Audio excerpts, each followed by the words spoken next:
Okay, so I'm sure that everybody in this room has had a moment in an argument with a friend, maybe an argument with an enemy, in which it seems that we run out of reasons. We run out of reasons to support the position that we've taken in the argument, and all that is left in those moments is to kind of throw our hands up, sigh, and to say, that's how I feel.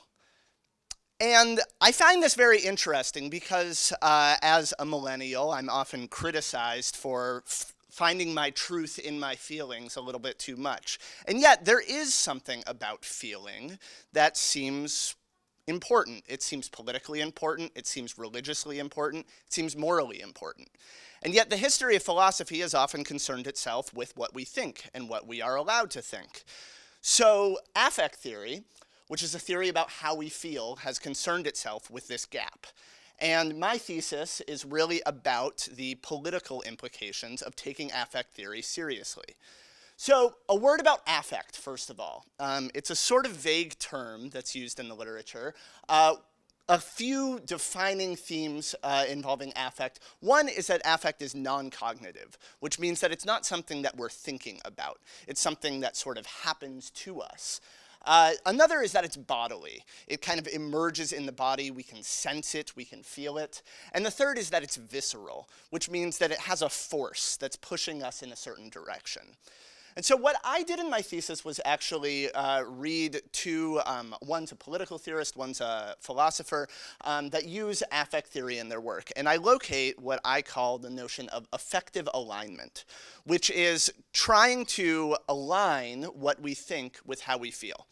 And this doesn't always happen, as I'm sure everybody in this room knows. And so one of the questions that I ask is, what are the ways that we might be able to make this happen more effectively? So the first is the notion of training our feelings, which might seem a bit odd at first, but there's actually existing ethical traditions that make nods to this notion. So the ethical tradition that I looked at is virtue ethics, which Aristotle is the founder of.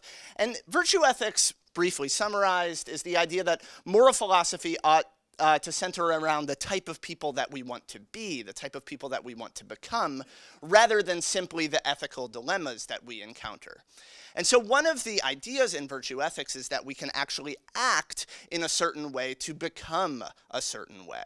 And that in so doing, we will cultivate what are known as the virtues, these sort of characteristics that we would think of as ideal. And this involves, for many religious traditions, a sort of religious cultivation, a moral cultivation, and it can involve the cultivation of certain feelings. So one place where I found this is in a wonderful book by Saba Mahmood, who writes about the women's mosque movement in Egypt. And she writes that one of the things that people engaging in this particular community need to do is actually cultivate the feelings associated with being a good Muslim. And that actually this might not happen at the beginning, and so they sort of need to fake it until they make it. And so, therefore, virtue ethics can be seen as a theory of affection, basically trying to align our feelings with what we think about. But then there's a flip side of this, which is that sometimes we might actually want to listen to our feelings. We might not want to train our feelings to do something differently. We actually want to use our feelings as data. And so this brings up the idea that feelings might expand our imaginations.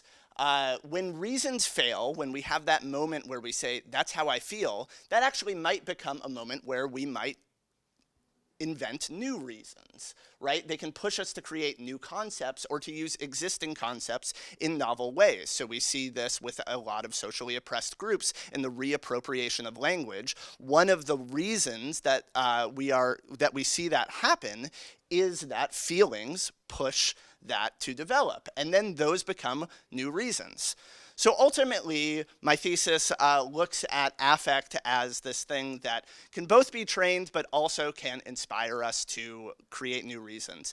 And I just want to conclude by saying that the notion that we have neglected feeling in philosophy, I think, is a very important one, and one that will stay with us in the years to come. Thank you.